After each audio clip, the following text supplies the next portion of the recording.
আসসালামু আলাইকুম। ডক্টর ইউনূস ঘোষিত ২৪-এর আন্দোলনের মাস্টারমাইন্ড মাহফুজ আলম, যিনি অন্তর্বর্তী সরকারের অন্যতম প্রভাবশালী উপদেষ্টা ছিলেন, ফেসবুকে দেওয়া তার একটি স্ট্যাটাসকে কেন্দ্র করে বেশ তোলপাড় শুরু হয়েছে। স্ট্যাটাসটি বেশ ভাইরাল হয়েছে।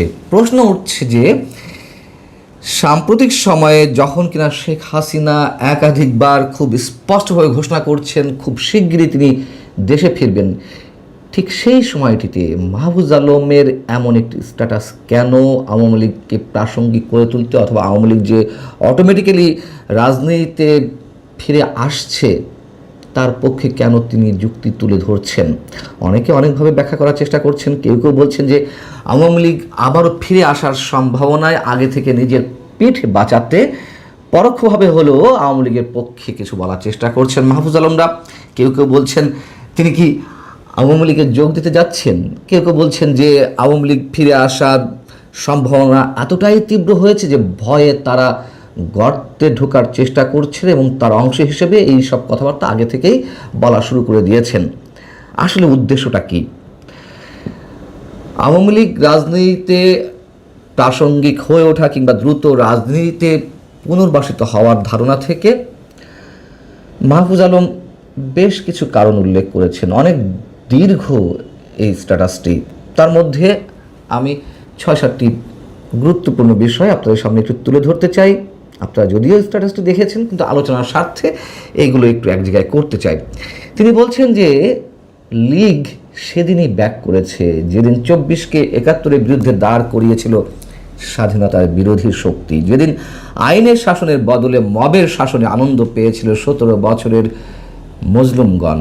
হিন্দুদের উপর নিপীড়ন নিয়ে মজলুমগণ চুপ ছিল।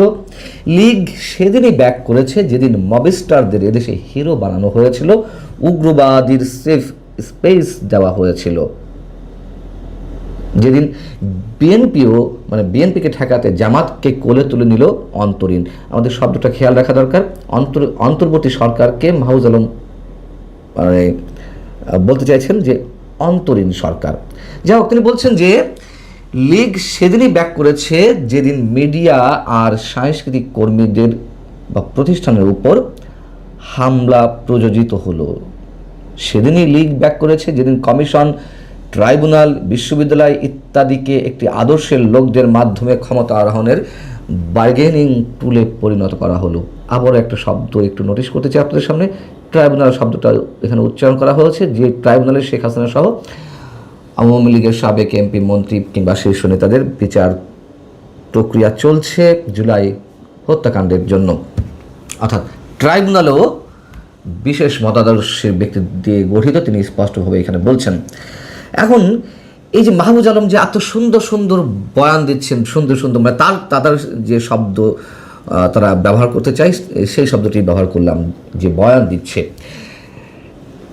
এই যে মবের কথা বললো, মব স্টার উল্লেখ করলো, মবের শুরুতে এই মাহফুজ আলমই শুরু করেছে। বঙ্গভবনে গিয়ে তিনি নিজ হাতে বঙ্গবন্ধুর ছবি নামিয়ে বেশ ভাবের সাথে ছবি তুলে পোস্ট দিলেন। বঙ্গবন্ধু ৩২ নম্বর ২০২৫-এর ৫ ফেব্রুয়ারি যেদিন বুলডোজার দিয়ে গুড়িয়ে দেওয়া হবে, তার আগেই তার ফেসবুকে পোস্ট দিয়েছিলেন যে আজ ফ্যাসিবাদের তীর্থভূমি গুড়িয়ে দেওয়া হবে। এবং গণমাধ্যমেও কী ধরনের শব্দ ব্যবহার করতে হবে তা চাপিয়ে দিয়ে তিনি রীতিমতো সংবাদ সম্মেলনে বা একটি অনুষ্ঠানে তিনি বক্তব্য দিলেন যে গণমাধ্যমে এই শব্দ ব্যবহার করা উচিত, এই শব্দ পরিত্যাগ করা উচিত জুলাই আন্দোলন নিয়ে। কত বড় মহানুভব ব্যক্তি এই লোকটি! গণমাধ্যমে কী ধরনের শব্দ ব্যবহার করতে হবে তিনি তথ্য উপদেষ্টাকালীন থাকাকালীন সময়ে তার নির্দেশ দিচ্ছেন। নইলে যদি কিছু হয় তার দায় দায়িত্ব আমাদের নয়। ইনডাইরেক্টলি তিনি মবকে উৎসাহিত করছেন। সেই মাহফুজ আলমদের যে বোধ ফিরে আসছে এমন কথা অনেকে বলছেন। না, আমি মনে করি না তাদের বোধ ফিরে আসছে। এর পিছনে একটা ম্যাটিকুলাস ডিজাইন অবশ্যই রয়েছে। সেটা কেমন? মাহফুজ আলম তার এই পোস্টটি দেওয়ার ঘন্টা দুয়েক পরে আরও একটি পোস্ট দিলেন। তার তো স্বভাব আছে কোনো একটি পোস্ট দিয়েই সাথে সাথে আবার উইথড্র করে ফেলা, ডিলিট করে ফেলা, তার সমগোত্রীয়দের মাধ্যমে আক্রান্ত হয়ে এর আগে অসংখ্য পোস্ট তিনি ডিলিট করেছেন এই জুলাই আন্দোলনে, কিংবা সাবেক ছাত্র সমন্বয়করা যারা ছিলেন তাদের যে দুর্নীতি, তাদের যে অপকর্ম, সেসব বিষয় নিয়ে তিনি কথা বলেছেন, স্ট্যাটাস দিয়েছেন, আবার পরক্ষণে তিনি তুলে নিয়েছেন। তো অনেকে আশঙ্কা ছিল যে মাহফুজ আলম সম্ভবত এই স্ট্যাটাসটিও তুলে নেবেন, কিন্তু যখন এরকম একটি ধারণা সবাই আগে থেকে পোষণ করা শুরু করলো, তিনি সেটি তুলে নিলেন না, বরং আরও একটি স্ট্যাটাস দিলেন 2 ঘন্টা পর, যেখানে তিনি বলছেন যে যারা গত 1.5 বছরকে 16 বছরের ফ্যাসিবাদের চাইতে দুঃসহ খারাপ হিসেবে দেখাতে চেষ্টা করার মাধ্যমে ফ্যাসিস্ট হাসিনার অপকর্ম ভুলিয়ে দেওয়ার চেষ্টা করছে, সেই সব লীগের ফ্যাসিস্টদের প্রতিহত করতে হবে। ওই যে বলছিলাম না যে ম্যাটিকুলাস ডিজাইন, আসলে তাহলে মূল বিষয়টা কি? মূল বিষয়টি বুঝতে হলে আমি আরও একটি উদাহরণ তুলে ধরতে চাই। আমার দেশ, সবাই জানে যে আমার দেশ কী ধরনের পত্রিকা বা কাদেরকে সাপোর্ট করছে, নতুন করে ব্যাখ্যার কিছু নেই। একদিন আগে 18 মেতে তারা একটি লিড নিউজ করলো, তার শিরোনাম হচ্ছে আওয়ামী লীগকে ফেরাতে নিশানায় ইউনূস। আহা, কি অসাধারণ একটি নিউজ! ইউনূসের মতন একটি জঙ্গি শাসককে জায়েজ করতে দেখুন কোথায় কোথায় দুর্বল জায়গায় আমাদেরকে আঘাত করা হচ্ছে, আমাদেরকে মানে যারা ইউনূস শাসনের অপকর্মের সমালোচনা করছি, ইউনূস সরকারের সঙ্গে জড়িত যারা, তাদের বিচার দাবি করছি। এখানেও সূক্ষ্ম পরিকল্পনা রয়েছে। খবরের ছোট্ট একটি অংশ বলি, বা অংশ বিশেষগুলো বলা হচ্ছে যে হামের টিকা সংক্রান্ত জটিলতা এবং যুক্তরাষ্ট্রের সঙ্গে সম্পাদিত চুক্তির বিষয়কে সামনে এনে বিগত অন্তর্বর্তী সরকারের বিচারের দাবিতেও মাঠ গরমের চেষ্টা করা হচ্ছে। ডক্টর মোহাম্মদ ইউনূস ও তার নেতৃত্বাধীন সাবেক অন্তর্বর্তী সরকারকে খাটো করতে আইনি পদক্ষেপও নিচ্ছে তারা। এখনই এর লাগাম টানা না হলে সরকারের জন্য একটি বড় মাথা ব্যথার কারণ হয়ে দাঁড়াতে পারে ডক্টর ইউনূসের নেতৃত্বাধীন অন্তর্বর্তী সরকারকে রাষ্ট্র ও সমাজের কাছে হেয় করতে উঠে পড়ে লেগেছে। এটা কোনো কথা হলো? এটা নিউজের কোনো অংশ হতে পারে? ডক্টর ইউনূসের শাসনের সময় উপদেষ্টা থেকে শুরু করে বিভিন্ন পর্যায়ে যে ব্যক্তিরা যে অসংখ্য দুর্নীতি করেছেন, নানা ধরনের অপকর্ম করেছেন, মবকে শেল্টার দিয়েছেন, মবকে উৎসাহিত করেছেন, মুক্তিযুদ্ধের স্মৃতিচিহ্নগুলো ধ্বংস করা হয়েছে, মুক্তিযুদ্ধের ইতিহাসকে ধুয়ে মুছে ফেলার চেষ্টা করা হয়েছে, ম্লান করার চেষ্টা করা হয়েছে, সেই ডক্টর ইউনূসের বিরুদ্ধে কেউ কথা বলবে না? মানে এখন একটি নতুন তকমা শুরু হয়েছে যে শেখ হাসিনাকে ফিরিয়ে আনতে এই সব নাকি ডক্টর ইউনূসের বিরুদ্ধে বলা হচ্ছে। আমরা যখন শেখ হাসিনা সরকারের বিভিন্ন ভুল ত্রুটি, অনিয়ম, অপকর্মের বিরুদ্ধে কথা বলেছি, তখন কাদেরকে ফিরিয়ে আনার চেষ্টা করেছি, এবং কত স্পর্শকাতর একটি বিষয়কে তারা নিজেরাই নিশানা করেছে।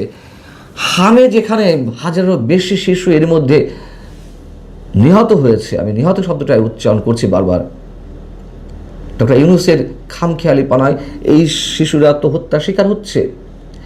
সেগুলো নিয়ে কোনো কথা বলা যাবে না? সেগুলো নিয়ে কথা বললে অটোমেটিক্যালি শেখ হাসিনার পক্ষে চলে যাবে, আওয়ামী লীগের পক্ষে চলে যাবে, আর এই জন্য আমরা চুপ করে থাকবো?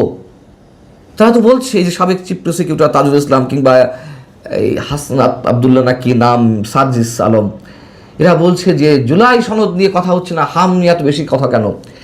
কি আশ্চর্য বিষয়! মানে এদের রাজনৈতিক আদর্শ কতটা ঘৃণ্য পর্যায়ে পৌঁছেছে আমরা কি ধারণা করতে পারি? মাহফুজ আলমও ঘুরে ফিরে ঠিক একই কথা বলছেন। তার যে দ্বিতীয় পোস্টে তিনি বলছিলেন, আমি আবার একটু মনে করিয়ে দিই, যে যারা গত 1.5 বছরকে 16 বছরের ফ্যাসিবাদের চাইতে দুঃসহ বা খারাপ করে দেখাতে চেষ্টা করার মাধ্যমে ফ্যাসিস্ট হাসিনার অপকর্ম ভুলিয়ে দেওয়ার চেষ্টা করছে, সেসব লীগের ফ্যাসিস্টদের প্রতিহত করা হবে বা করতে হবে। অর্থাৎ এই যে আমার দেশ, তাদের যে বক্তব্য, এই যে মাহফুজ আলম তাদের যে বক্তব্য, সবই তো একেবারে কানায় কানায় পূর্ণ, একই সাথে একই তালে। ডক্টর ইউনূসকে সেভ করতে হবে, আওয়ামী লীগকে ঠেকাতে হবে। অর্থাৎ আওয়ামী লীগ যে খুব দ্রুত ফিরতে পারে সেই ভয়ে তারা জর্জরিত।